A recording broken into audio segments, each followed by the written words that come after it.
Hey guys, welcome to the new series on the channel. So as you may know, we've developed quite an active speedrun community over time, but I've never really integrated that much into this YouTube channel before. So now whenever there's a new Abyss layout, I'll be showcasing not only the best clips in terms of speed, but also unique and interesting teams and playstyles. So for example, not just Mualani or Childe runs, but we'll be showcasing Noelle runs too. And my hope is that you guys will learn different strategies and techs that you may implement with your own accounts, but also I'll be shouting out all the speedrunners who do submit their runs to this series, so you can check out their channels too. And like I always say, the speedrun community is super chill. No one really cares about which team is the fastest overall. It's more about taking the main DPS you like and want to play, and you learn how to master their gameplay to the fullest. So let's dive right in. So the first one we'll look at is Yujin's international run, and this looks pretty impressive. It does have a C2 Kazuha though. So Yujin is saying the limit for this team is sub 50. So they're saying if you play this even better, you could get this down 7 seconds. It's a big DPS check, and Xiangling is more important than Childe. Start off with Scarlet Sands or Engulfing Lightning would be much more preferable. Yeah, so this is a double swirl setup here. This is the typical double swirl setup with internationals. What you do is you apply Hydro to one enemy and you bend it. You try to hit two enemies with this burst, but only one of them has Pyro because the other one still has Hydro. And you proc the Instructor on Bennett, and then you buff on Kazuha, and then bam, oh, bop. So what Yujin is saying here is you actually don't want to one-shot the entire wave, because you don't want wave 2 to spawn too early before your Kazuha can get into position, because what you want is for Kazuha to quickly group the Fatuis so they don't shield up. So you stagger them and then you can damage them before they shield up. See, and now Kazuha is in position, and then you can DPS them down without their shields up.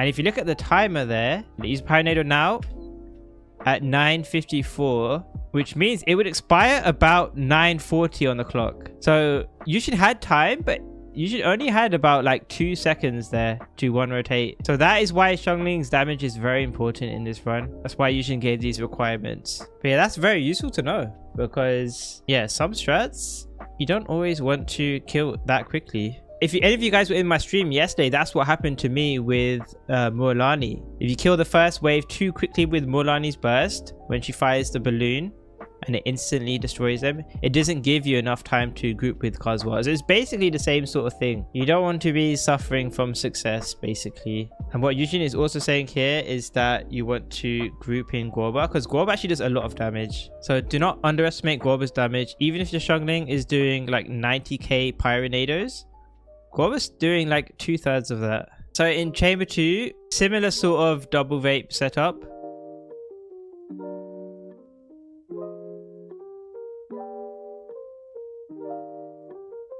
And what they're also doing is getting a cheeky Bennett skill in, just for energy for the final chamber. Yeah, then after that it's just driving Pyronado and trying to one rotate.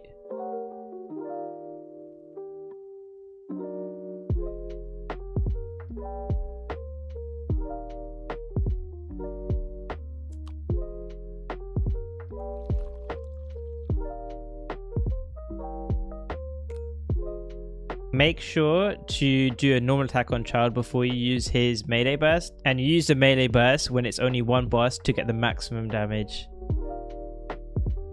But yeah, overall that was just a very impressive run, I think. Childe International is obviously a very popular team to speedrun with. It's always been a very popular team. So any of you guys want to try out this team, I'm sure you can learn a lot from this run. You like Childe International but you're not into speedrunning. Is it functional at low costs? Yeah, it is functional at low cost. So this is the same time as Yujin's, who is C0, but this is Lucas, who is a god gamer.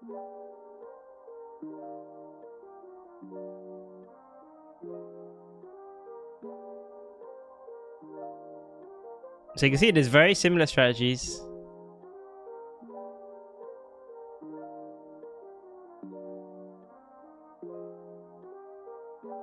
But this requires a lot of practice, very good builds, very good execution. So that's probably actually the real good thing about international, is if you're like an international main, you can always learn from people better than you, because it's such a popular team and people are constantly uploading gameplay and strats whenever there's a new abyss. So this is Morad with the C1 R1 Arlecchino, C2 Farina, and C0 Kazuha, 7.5 cost. So Morad's actually using Sacrificial Sword here. Yeah, so that's done. So you can group twice basically without having to wait for his cooldown, which is not that uncommon actually. Maybe like once or twice a year. A lot of team strats involve Sacrificial Sword Kazuha.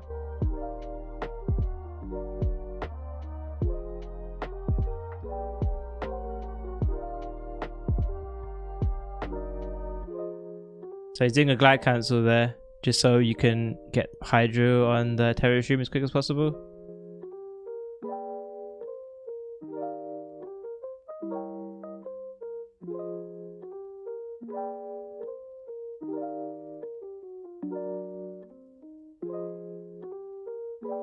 And then again, Chamber 3 is just maximum damage. VV refreshing there with Kazuha. Making sure to dodge that attack with Arlecchino as well.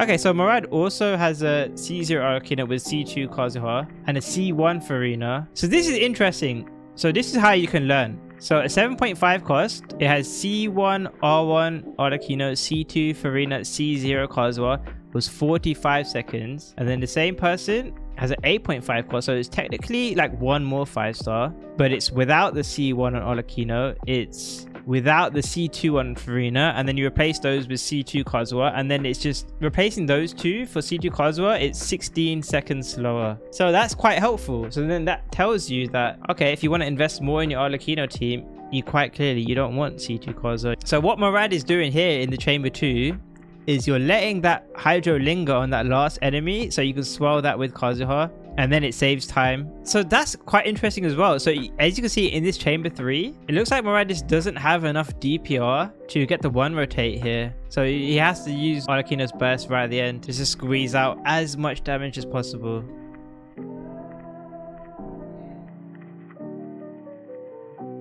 Okay, so there was one that I was really excited to talk about, which is Shadowplasm's Noelle run. It's a 7 cost Noelle run. I think this is pretty optimized. C6 Noelle with a 5-star weapon. It has C2 Farina, it has C6 Goro, and then C1 R1 Chiori. It is possible that you could replace Goro with Kachina here. That might be more damage, but not only that, it would also allow C0 Chiori to work without needing the C1, because Kachina gives the construct. It's a slightly scuffed run, but they had perfect cards. Bait the wave 1 in chamber 1 so you can spin on the Vituris properly. So he's trying to set up in the middle of the chamber. It's just something I didn't know before, but her charge attack and her normal attack are pretty equal, particularly if you have Red Horn Stone Thresher. So what Red Horn Stone Thresher does is that this cares more about like attack speed, additional defenses damage. So the charge attack attacks faster than the normal attack. So right when the 2 Vituris spawn, you're already attacking them. Yeah, if you didn't know, going to the book when you cast Noelle's charge attack, it lets it basically go on forever. It goes until your stamina runs out.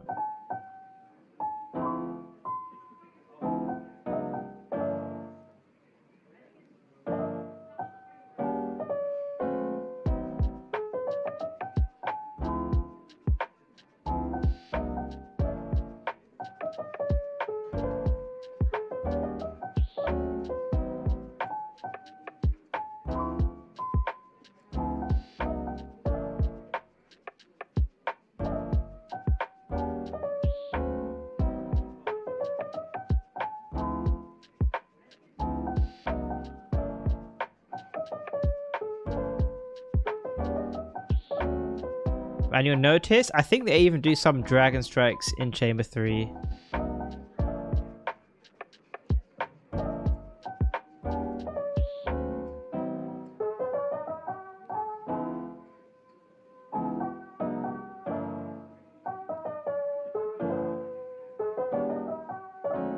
You can just see the constant 42.7k hits there. And then the Dragon Strike. That is pretty cool. So yeah, it's a quite impressive run. And I'll be interested to see if anyone can get similar runs or even faster with Kachina. So this goes out to all the Noelle mains there. Okay, there's so many Mualani runs. She was quite clearly the most popular character at this abyss. So 4 cost. It uses Deathmatch Jungling, C2 R1 Mualani, Candace. It uses a C6 Candace as well, which is quite interesting because there is a debate going on at the moment. Some people are saying that conversations on Candace don't really do anything. Some people even say C6 makes her worse to play. And yeah, this is like one of my favorite teams at the moment. Candace is like such a good buffer. She's arguably the best character in this slot. And you can see that even Candace pushes the Fatui towards the other Fatui.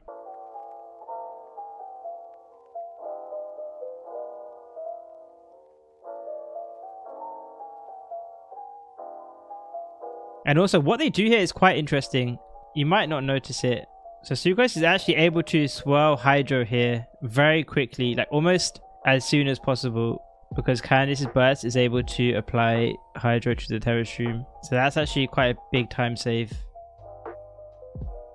And then the last chamber, you just want to do a quick swirl there with Sucrose. That's also one of the strengths that people underestimate. Why Xiangling is so good is because you can separate Guoba and Pyronado. This can allow for super fast setups.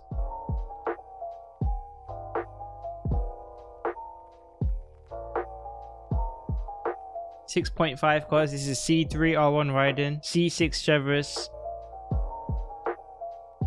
So you want to position yourself ready for the second wave. And what you actually do here is you want to make sure to hit enemies with a pyro infused normal attacks with Raiden, and that refreshes Chevrolet's overload buffs. So you'll see it throughout the video. They make sure to squeeze in some pyro normal attacks before using Raiden's burst, because otherwise without those Chevrolet's buffs will expire quite quickly.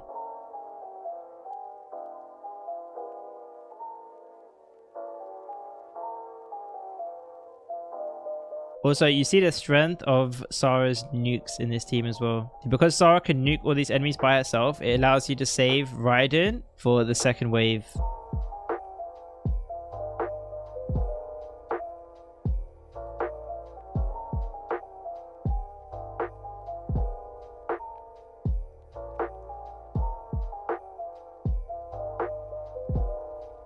Sara's damage is actually very significant. So she does a 230k initial hit, 236k, and then 19k times 12. It's like almost 500k damage there. And then she buffs the team as well on top of that. And then you get some cool Dragon Strike by Raiden. Cool to see. So yeah, this is arguably Raiden's strongest team. And luckily it uses 3 4-stars. And not only that, these are the 4-stars who are on her banners as well. Sara, Chevrolet, those on her banner. This whole team was on Raiden's banner last year, I think in 4.3. You really want C6 on Sara and Bennett. I think you can get away with not having C6 on Chevrolet. It will obviously be slower, but you need C6 Sara for her to be a good option. And then you want C6 on Bennett to reapply the overload buffs. We got a Klee run here by CS. This is 11 cost. So running back here also to position themselves for the second wave. CS had to make use of Kazuha's double E to delay the rotation, so the Kairagis don't jump back the moment Klee swaps in. And then not only do they group and stagger with Kazuha's skill, but they also juggle with Klee. Every DPS has their own tactic really. There's some DPSs that will stagger the Furies with reactions, but with Klee, you can just stagger the enemies with her charge attack, keep them juggled in the air.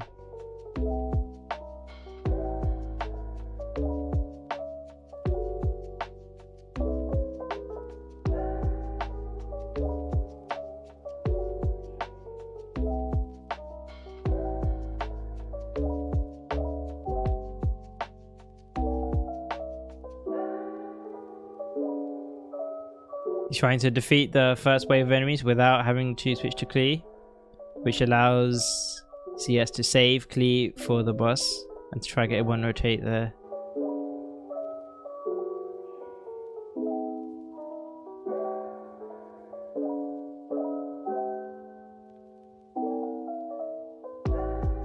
This is basically the standard setup for this team.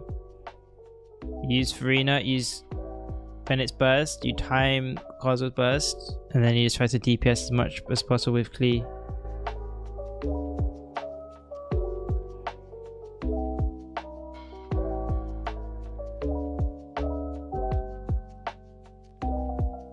The idea is hopefully the YouTube viewers, hopefully you guys learn some stuff, learn some techniques, or maybe some teams that you're already playing. Maybe you've learned specific strategies, maybe you've learned like specific builds for your team you can improve on.